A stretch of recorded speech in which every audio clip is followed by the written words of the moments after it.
I think it was interesting watching Beatrice's take on the history of this whole thing. I now have only got 10, 15 minutes. I shall use the Mediterranean interpretation of that and use 18 and a half minutes perhaps. And I think that my taste when I was a student at the AA and a provincial student before that in a place called Bournemouth was with great respect, much more drawn towards the Germans. In fact, my first ever travel scholarship was to Germany to look at, and somehow one's taste was Bruno Taut. I think this, which may or may not have been in the original Frühlicht, I'm not sure, but is a quotation that in the English translation I use very often in lectures, where it says, you know, wichtig, wichtig, wichtig, all this business of being important, and it says all sorts of nasty, naughty things. In fact, it was Rainer Bannon who did a book review of Frühlicht in the Architectural Review, I think a year or so after I graduated from the AA in 1960. And I immediately went round to Taranto's and bought and ordered the book, only to discover when it arrived that it was in German, which I had done. And so there you are, that's keenness for you.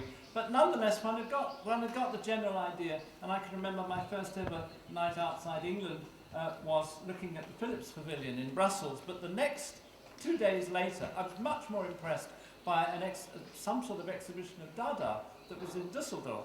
And that is putting it into a sort of personal perspective, if I may be so bold. There were, of course, lots of small magazines around. This is a particularly dull one, and the only one I could find quickly off my shelf. Plan magazine, which was done by the British Architectural Students Association. And I think, looking at it, they needn't have bothered.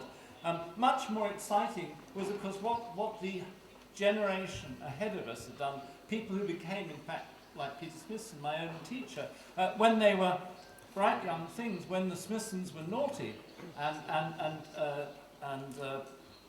Theo Crosby, who became our employer, in fact the first person to bring the two subgroups of Archigram together, he was doing magazines. In fact, to reminisce, there was a certain moment at which all the members of Archigram were producing Archigram. We were cutting, I remember the Stanley knives, Archigram 4. Robin Middleton was sitting in the same office doing whatever he did, and Theo Crosby was doing uppercase. There were at one giddy moment 3 different magazines being produced from the same side cut.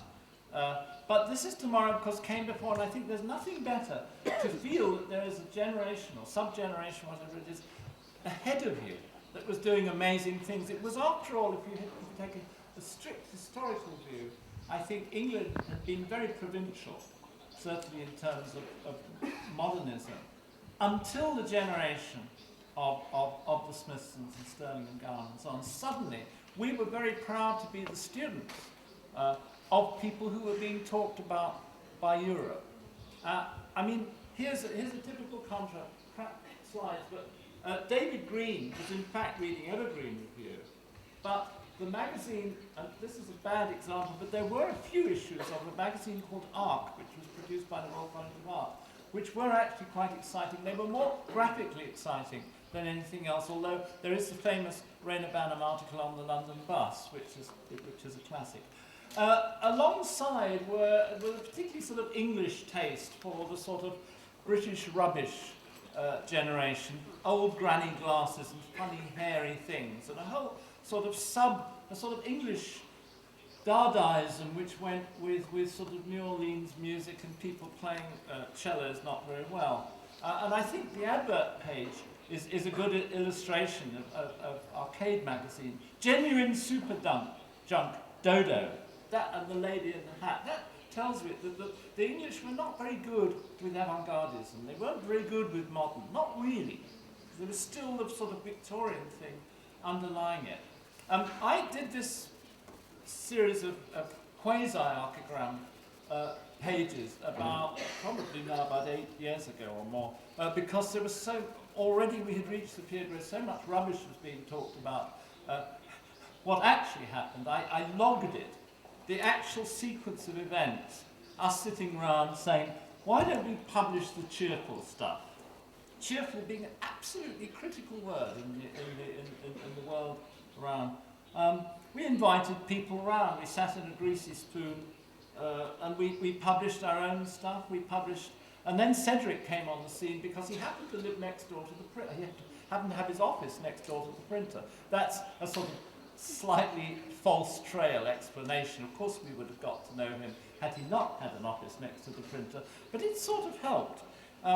In the rather lazy London way that certain things help, you find that Peter Rayner Bannon and his wife Mary lived across the street from them. I guess I would have got to know them anyhow, but if you can see them out of your window, it sort of helps. It gives a sort of curious villagey impression of the whole thing. Dennis Crompton, who's the only technologist amongst us, taught the rest of us how to weld, and we actually did it. Not only did we stamp, click and fold, or whatever you described it as doing. Here's an example of a magazine that I remember gluing myself. I know exactly just how much yoo-hoo to put on something that's trying to hide a staple, since you asked. And when we made the Living City exhibition, Dennis Crompton taught Ron, Warren and I how to arc weld. And we did it. We did it ourselves. Now, whether that's a great idea, whether we were particularly good welders, I'm not sure. But the thing is, it was either that or it not happening, because we had £500 from the Guggenheim Foundation, or Gulbenkian Foundation, rather. And that's what it cost. And we glued it. We found that it warped the wrong way. Glued it again, and it warped back again. Went around town picking up bits of driftwood and so on. I'm not sure whether there's this kind of a kind of moralist undertone to what I'm saying, but somehow if you do it, you may never want to do it again, but at least you know how to do it. You know what the limits. The whole thing of using the piece of paper, there was, I forget what the actual size was, there was a standard size of sheet that went on the offset litho machine. And Archigram 1 used the whole sheet. Archigram 2 used half the sheet. Archigram 3, I can't remember what it did, maybe it used half the sheet the other way around. Archigram 4 used a quarter of the sheet plus the pop-up. Archigram 5 used a smaller version of the sheet. And it went on. Archigram 6, 7, 8, we used the sheet turned over in a funny way. So you had a thin page and a long page so that it was square. Then you put it in a packet, then you put it in a paper bag, then you stuck seeds on it. Then you had a cutout. And then we flogged to death this notion of what the hell you could do with this damn sheet. Again, I'm not sure whether that's good, bad, or sideways, but there's something rather weird when finally the big Archigram exhibition happened in Vienna, and we had a budget, or somebody had a budget of £400,000. We sort of didn't quite know, like, what do we do with £400,000? You import people from the Victoria and Albert Museum who sit there watching to see that you put the things up on the wall correctly. In other words, it doesn't get you a better product. It just spends more money. Folkestone, I think Hans was the first time that we met, yes? You came to Folkestone.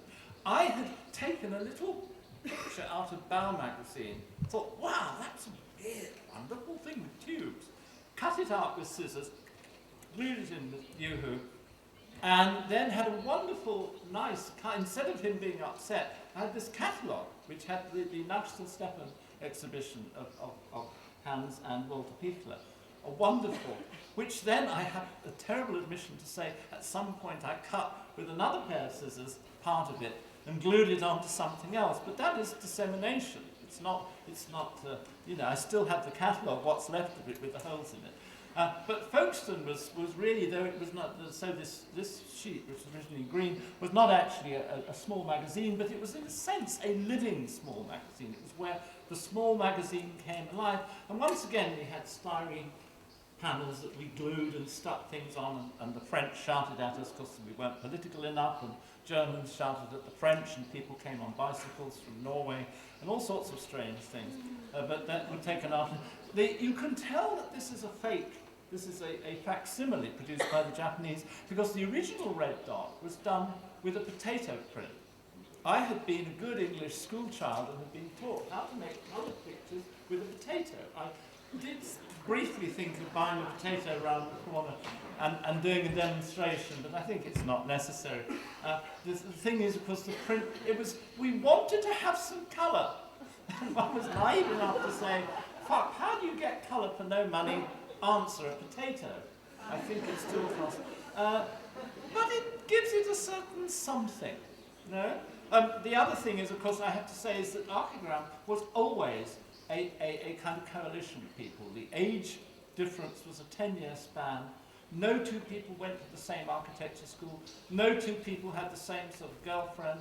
No two people had the same kind of taste in music. No two people had the same kind of taste in clothing. And that was its strength, in my view, having seen coming and going all sorts of very homogeneous groups who get bored with each other. We didn't get so bored with each other. I think now what's very interesting is to see how historians like to take advantage of that and say, there was a sort of moralist corner, the poetic corner, the sort of let's do it, doesn't matter corner. Sort of there was, but it was always a coalition. There were always sufficient things where the doist might get irritated with the poet, but the poet was still fascinated by the doist, and the doist was still fascinated by the poetry.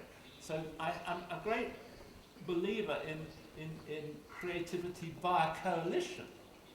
And in a sense, this collage is a sort of flat form of coalition.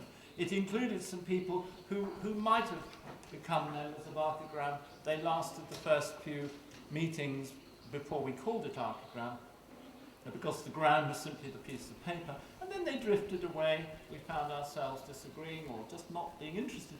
The second issue, I had won a small competition for some old people's housing, which never got built, but I stuck some of the money into it. And so we had a slightly fancier version, and at that point met Ron Heron, Warren Chalk and Dennis Crompton, who we only knew because somebody was somebody's boyfriend, as one does in a village, and included in it, again, a sort of slightly, can I say, cooler, but in a way, in many ways, I think, more intriguing version of the big sheet. Here we were, the big sheet again, standard thing coming off, but organised with a Christian Weirdie, Andrew Anderson thing on the right, somebody from Nottingham in the middle, and Cedric appearing with his characteristic diagrams underneath a wonderful David Green spray plastic house. By the time of number 3, a person who I'd known at art school, who was a proper graphic designer, helped us put through. I think in a way, number 3 appears to be the most circumspect, and I noticed that you use it because the graphics are very clear. In a way, it was both, I think, if I act as my own critic, was both the dullest and in a sense one of the most important issues, because it was dull in presentation. It was rather consistent in presentation. It's all the same on one of the pages. On the other hand, it was a very definite pamphlet. It was very definitely a statement about a particular issue of expendability. Number 2 had the hints of that. Number 2, one found that several of the people were talking about that issue, and so therefore, some months, maybe nearly a year later, one said, number 3 will be about that. Therefore, it was actually, in a sense, a manifesto, which the earlier 2 had been collections. A manifesto. And I think what is interesting to me is to remember that very much certain issues of the magazine had very much the character of the 1 or 2 people who principally did that issue. David and I principally did the first one. Tanya. I probably did the second and third. Warren Chalk becomes an important, the group then having coalesced. Warren Chalk becomes a very important key figure in the number 3. And Warren and I would go out every third lunchtime from where we worked, bearing in mind we worked with. And we would go around market stalls looking for adventure comics, looking for those comics that had some of this stuff. A particular person that fascinated me was somebody who appears in the Bruno Taut world, of course, who's Carl Kreil. And if you look at the Carl Kreil cities, and you then look at the detail of the cities from some of these Chicago magazines, they are almost as if they are drawn by the same person. So was somebody who was, you know, maybe studying at Rhode Island School of Design, or whoever those people are who do those comics, was he or she looking at Carl Kreil? Or was it some weird coincidence? I'm fascinated by the fact that most of us who profess to be professors of architecture are always telling our students what not to read, what not to do, what are the important quote-unquote, streams of architecture, whereas I think that what is always fascinating me is what are the less important, and that's really the basis. Yes, we cut it ourselves, we did 1,000 copies, we used Taylor Woodrow Building Company's time, their well-built wooden tables, and we used standing irons, and I seem to remember that there were 9 cuts. Might have been 10, but something like 9 cuts that you had to do to make this thing do its thing. So we cut them. We had the earlier days, of course, the most important thing after the potato print was a device which maybe they sell downstairs here, called a rubber thumb. It's a thumb that you put on your real thumb, and it has prickles on it, like a plant. And you go, dup, dup, dup, dup, dup, and you have to lick it because it gets dry.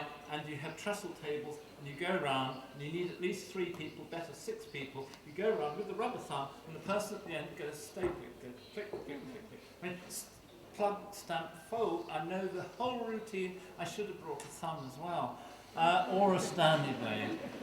And so this was Warren, very largely Warren Chalk, with a bit of Ron Heron input and a bit of me input, but basically Warren, who I think could have had another complete career as a curator, archivist, art historian.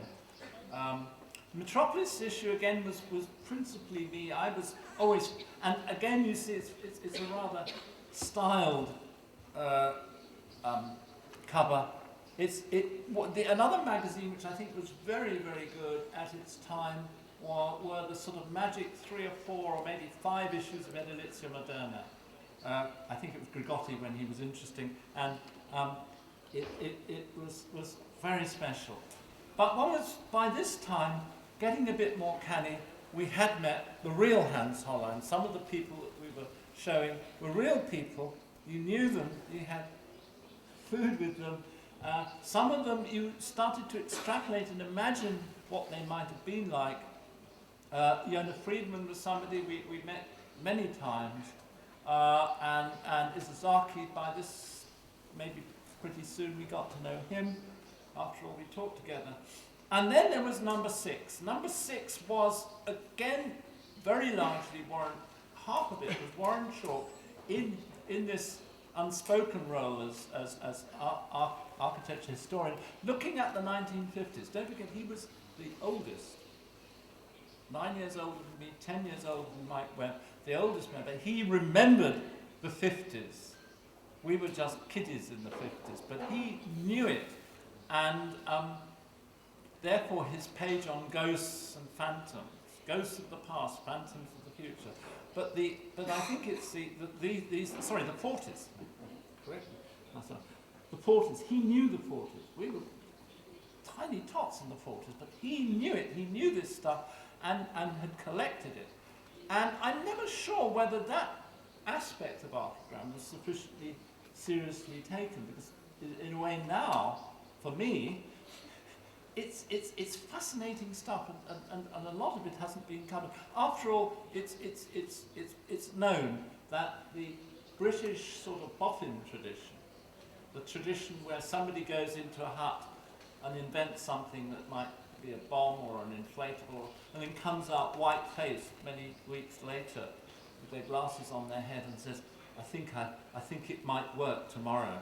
That is a very I would claim for it. It is a very sort of British tradition, and there is a big. I mean, you know, I remember Warren Chalk used to say, dare I publish it now, that Rayner Banham was a bit of a Boy Scout, meaning that Banham came very much from that tradition, and I think it's something. So that the notion of saying you can cut it out and make it yourself, you can do it with glue. The progeny of the Second World War effort, aeroplanes made with lamella structures, things glued together, odd ways with using paper, odd ways with using clips, was a very culturally important part of our heritage, not just Meccano, almost Meccano is too. I think personally, of the various books that are now coming out that rewrite, Hedda Steiner's is the best. I think she gets closest because she's talked to us more. she actually doesn't invent her own theory. She actually has spent time. And it's interesting that, though, that she chooses to put that archigram 7 on the cover. Archigram 9, the strength of archigram 9 is very much that of David Green. In a sense, you can say that David's whole philosophy is held in, and actually number 7 for me, is probably the weakest of the lot. It has an interesting cover, it was in a plastic bag, it had some bits and pieces, but it didn't have either the intensity of some of the other issues. And funnily enough, when I was preparing this material, oddly, I skipped number 8. And it's purely laziness or being late at night. 8 was actually the popular pack issue for the Milan Triennale, and actually, I think, as a commodity, made another statement. By this time, by 70, AD was publishing a lot of our material. It sort of became a situation that did you really need to do it yourself if there were semi-proper magazines around the corner. Don't forget, they were all... Peter Murray was a student of mine, you know. Robin Middleton had worked with us in the same office, etc., etc. Most of the little magazines that you showed from us and Ghost Dance Times came out of the AA. We were all either friends, enemies, former students or teachers, or God knows, didn't really know, couldn't even remember what our relationships were.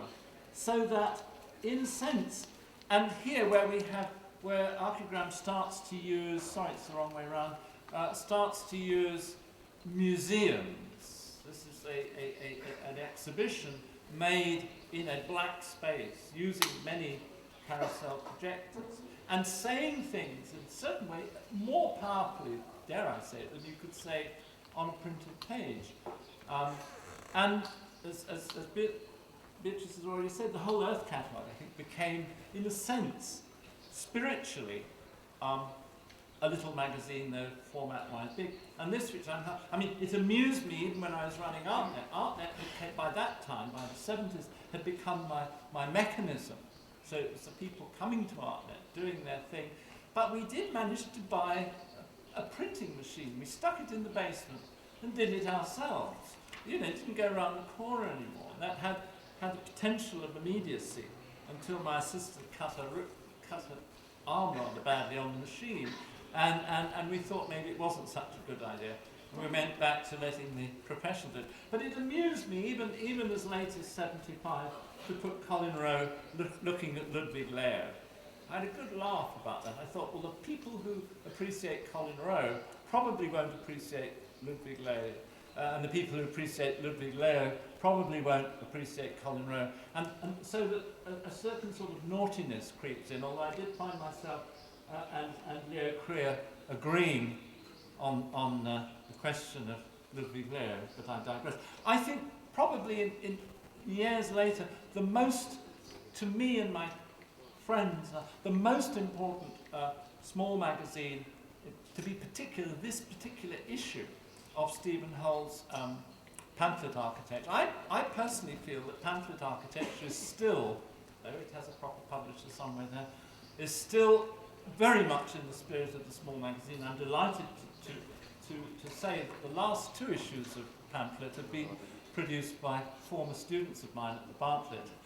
By the way, that may be so that the partisanship, of course, continues. But this one, the machines issue, I think my wife and I, between us, have lost 3 copies. We still have 1. It was the most stolen magazine of any magazine I've ever possessed, and is still talked about.